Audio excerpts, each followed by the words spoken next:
Rebonjour, la Global Conférence continue ici à l'abbaye de Fontevraud et on passe de l'église à la politique, dans le sens noble du terme, enfin j'espère, avec François-Michel Lambert. Bonjour. Bonjour. Vous êtes député Europe Écologie Les Verts des Bouches-du-Rhône et vous travaillez sur énormément de sujets, notamment vous êtes membre de la Commission Développement Durable et Aménagement du Territoire à l'Assemblée et vous travaillez particulièrement sur l'économie circulaire. Et donc ça, on va en parler, je pense qu'il y a pas mal de questions et on va parler dessus. Je ne sais pas de quoi on va parler puisque par définition, c'est les internautes qui décident. Et on commence tout de suite par une question justement, on commence par l'économie circulaire avec Gérard de Nantes. Quels sont les principes fondamentaux de l'économie circulaire? Merci pour la question. L'économie circulaire, c'est la dynamique que l'on crée pour changer notre modèle. Pour faire rapidement, nous sommes depuis la révolution industrielle accélérée avec la société de consommation dans une économie linéaire. C'est peut-être un peu l'opposition circulaire justement. Linéaire, c'est je prélève des ressources, je les transforme, je les consomme, je les jette. Comme si on avait un stock indéfini et ça n'est pas le cas. Et on arrive au bout de ce stock, au bout du stock des ressources, les tensions se font très fortes.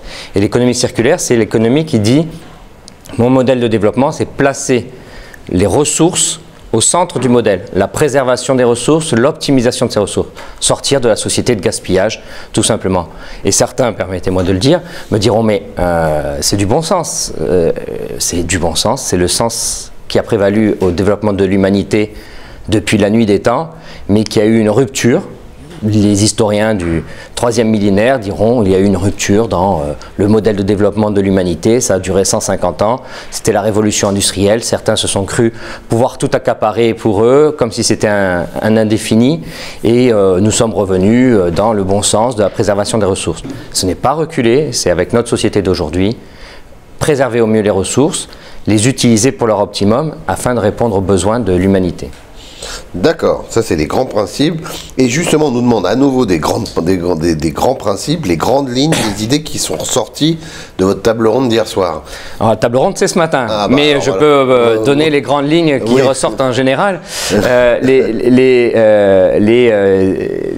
Si vous dites, je mets les ressources, je les préserve. Le premier réflexe, c'est j'ai plus de déchets, je recycle.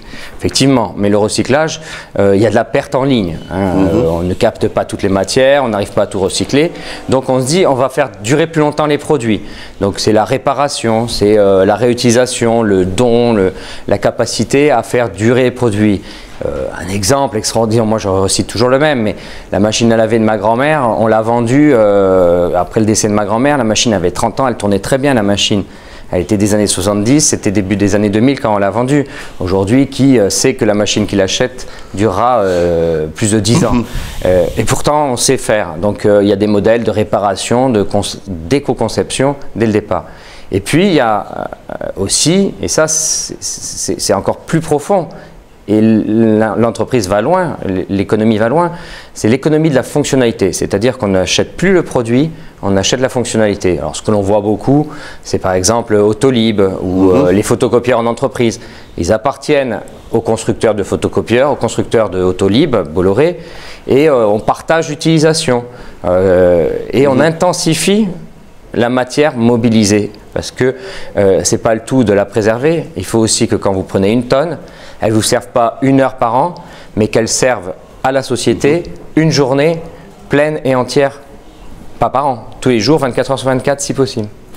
Alors on revient à des sujets plus politiques. Une question de Guy. Vous avez montré votre mécontentement concernant la décision d'Europe Écologie Les Verts de ne pas participer au gouvernement de Manuel Valls. Pour quelle raison? Je compléterai la question. Est-ce que les écologistes officiels ne font pas de la politique linéaire alors qu'il faudrait qu'ils fassent de la politique circulaire? Est-ce qu'ils ne sont pas ultra ringards à ne pas participer au gouvernement quand ils ont l'immense chance de pouvoir accéder vraiment aux manettes? Pas mal l'expression, je dis, je ne veux pas jouer la politique du pire. Je ne peux pas, moi, je n'ai pas donné en préambule, mais annoncer que demain, c'est les élus européens, les élus municipaux de cette année, ce sont eux qui vont être confrontés, moi aussi, mais eux vont être confrontés à cette question des ressources. L'Europe je perds pas de vue la question, mais l'Europe va donner début juillet des directives, mais d'une exigence sur la question des ressources, parce que l'urgence est là, c'est avant 2020, on va être en rupture sur certaines ressources. Il y a des industries complètes, des pans entiers de notre industrie qui peuvent se planter à cause de l'accès aux ressources. Et donc, fort de ce message que je dis, que j'envoie, je ne peux pas, au moment où on nous dit on vous donne plus de place à mettre les mains dans le cambouis, à participer, à faire bouger la société, à faire changer notre modèle, en glissant, il y aura des ruptures, mais surtout, il faut avancer, il faut proposer un avenir. Eh bien, moi, ça m'est insupportable, je le dis, je le redis aujourd'hui, qu'on dise on veut aller au pouvoir au moment où on nous donne les moyens de le faire, on refuse, on recule, on refuse l'obstacle. C'est pas ma façon de faire. Donc là, on a l'impression que 2017, dans l'élection présidentielle, est plus importante que l'échéance de 2020 que vous donnez, qui pourtant semble un peu plus importante pour l'humanité. Et une autre des grandes échéances, la France accueille en décembre 2015 la conférence climat. C'était quand même un ministre Europe Écologie Les Verts qui était en charge de porter ceci, Pascal Canfin. Nous pouvions, dans un nouveau gouvernement, exiger d'être toujours en charge de porter ceci. C'est quand même l'avenir de l'humanité aussi. Si on dépasse les 2 degrés de réchauffement climatique, on ne sait pas où on envoie l'humanité, dans quel monde on l'envoie. Et refuser de prendre la main sur cette conférence me semble toujours pareil. Moi, je m'amuse parfois à me dire, et si j'étais historien dans un siècle, les historiens politiques feront une remarque du refus des écologistes en 2014 qui a peut-être amené à des conséquences sur la conférence climat de 2015. En tout cas, moi je le dis, nous ne pourrons pas critiquer ce qui se fera puisque nous avons refusé de le prendre en main nous-mêmes. Question de Figaro, est-ce que vous regrettez le recul sur l'écotaxe? C'est pas un recul. J'ai plusieurs casquettes et c'est un peu mon expertise professionnelle anté-élection avant d'être élu député. Et on ne peut pas mettre en œuvre une solution du Minitel à l'heure d'Internet. Ecomove et son système, c'est un système qui date de 2009. Vous imaginez, et on doit le mettre en place jusqu'à 2025. Je ne connais aucune entreprise, aucune administration qui prendrait un programme informatique de 2009, qui le mettrait en place en 2015 et qui se dit je le garde jusqu'en 2025. Donc il faut, moi je pense, remettre à plat le système, mais le principe, lui, il est primordial. L'écotaxe ou la redevance poids lourd peut être un système gagnant-gagnant, comme le font les Allemands et les Suisses, ce que nous n'avons pas réussi à faire puisque nous avons pris un modèle ancien, prenons un modèle moderne et ça fonctionnera. Donc ce n'est pas un regret, c'est l'adage mieux reculer pour mieux sauter. Voilà. Alors, on nous parle aussi du gaz de schiste. Donc, il y a 3 questions qui sont tombées dessus. Je vous les pose en même temps. Alors, Lydia nous demande, pensez-vous que les gaz de schiste vont totalement disparaître? BA, est-ce qu'une exploitation des gaz de schiste propres, cela existe? Et Cécilia, avez-vous vu le documentaire Terre de schiste? Qu'en avez-vous pensé? Alors Cécilia, je n'ai pas vu le documentaire Terre de schiste. Je suis cofondateur du permis anti-gaz de schiste dans mon territoire du côté de Marseille, Aix. Donc j'ai déposé une proposition de loi qui n'est pas encore passée au niveau de l'Assemblée nationale pour interdire toute exploitation de gaz de schiste, hydrocarbures non conventionnels et même en très grande profondeur parce que le réchauffement climatique, ces enjeux-là ne peuvent pas s'accompagner d'une course sans fin à l'énergie fossile.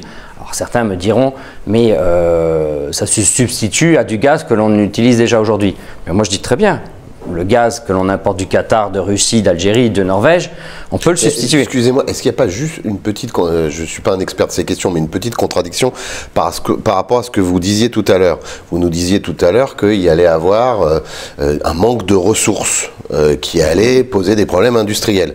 Là, sur ces ressources-là, c'est un relais de ressources qu'on se refuse, à tort ou à raison, je ne sais pas, à d'exploiter. Donc, est-ce qu'il n'y a pas une contradiction?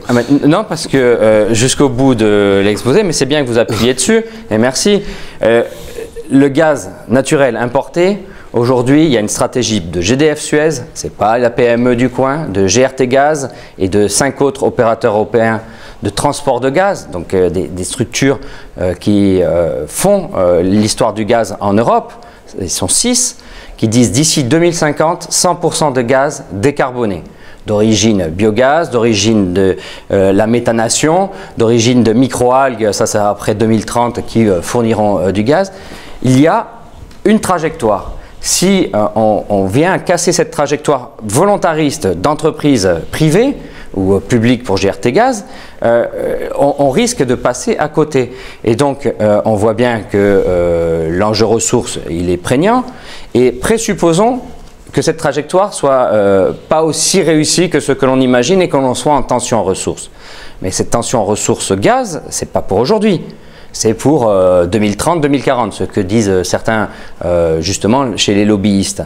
Eh bien, si aujourd'hui vous sortez ce gaz que nous avons en France, qui est ici, qui est sous les pieds peut-être de l'ABI, si on le sort en 2020, quand arrivera les réelles tensions en 2030-2040 et que nous n'aurons pas réussi technologiquement ce que certains imaginent, notamment sur les microalgues ou la méthanation, nous serons bien, et surtout nos descendants, protégés par le fait qu'on a, comme le billet de la grand-mère sur le matelas, nous avons du gaz de schiste qui n'a pas été utilisé dans une période où la tension sur l'énergie n'était pas si extraordinaire que ce qui va advenir. Donc pour résumer, il y a une trajectoire lancée par certains pour sortir du gaz fossile.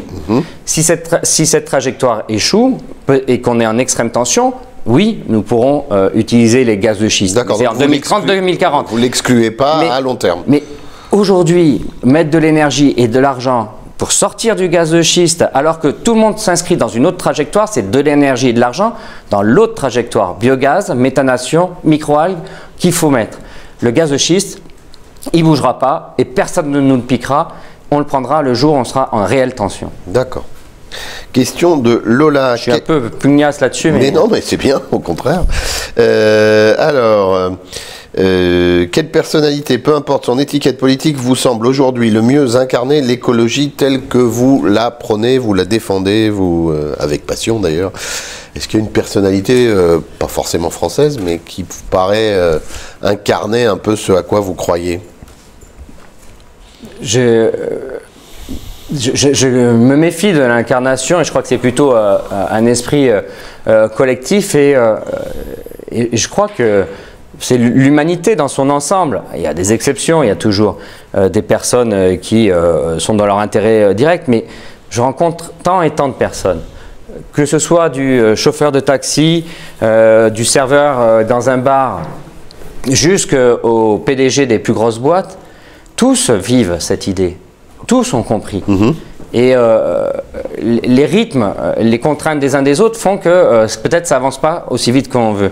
Donc le mettre sur quelqu'un, l'incarner sur une personne, ça me gêne. Je préfère dire que chacun l'incarne, mais que chacun doit aussi comprendre dans sa responsabilité, que ce soit chez soi, que ce soit un dirigeant d'entreprise, que ce soit un politique, que l'incarner, c'est aussi le traduire. Et qu'il doit accélérer la transformation, et notamment sur les enjeux ressources tels que je l'ai définis, parce qu'à un moment donné, il y a déjà des démonstrations, nombre de civilisations, je fais une petite parenthèse, romaines, des Incas, des Vikings, sur l'île de Pâques notamment, se sont effondrés parce que la diaspora ne voyait pas que l'accès aux ressources devenait de plus en plus tendu et que ce sont les couches les plus faibles qui ont disparu et toute la civilisation a disparu. Les Vikings, c'était exactement en Islande, c'était pas dans leur territoire originel. Donc voilà, pour que l'on comprenne tous que c'est ensemble, et donc celui qui l'incarne, c'est l'humanité qui, à mon titre, et pas une personnalité plus qu'une autre. Elle ne vous désespère pas un peu, l'humanité, après, en tout cas française, après les dernières élections? Les élections, elles doivent s'inscrire dans une dynamique. Et le tout, c'est de voir si c'est une rupture de long terme ou si c'est une crise épileptique et qui doit nous alerter et nous remettre à apporter des réponses. Et c'est là où nous, les politiques, nous sommes très mauvais, très mauvais, et ceux qui sont au pouvoir en plus, parce que les réponses, elles se mettent en place, mais on est incapable de passer ce message. On est incapable de dire aux Français, la France, en 2050, je reviens sur ce seul exemple, c'est 100% de gaz décarboné. Mais c'est pas c'est pas en un an que ça se fera, c'est dès aujourd'hui que ça se construit. C'est de l'emploi local, parce que le gaz aujourd'hui, quand vous l'importez, c'est pas de l'emploi chez nous. Alors que quand vous le fabriquez par des différentes technologies possibles, ce sont des emplois locaux. Et on pourrait aller sur les énergies renouvelables, on pourrait aller sur l'enjeu ressources, combien d'entreprises mutent et créent de l'emploi, recréent un avenir et des perspectives. Très bien, merci beaucoup d'être venu vous exprimer. Un quart d'heure déjà. Ouais, déjà, on a dépassé peut-être un peu. Merci beaucoup et bonne conférence alors tout à l'heure. À tout à l'heure, merci. Au revoir.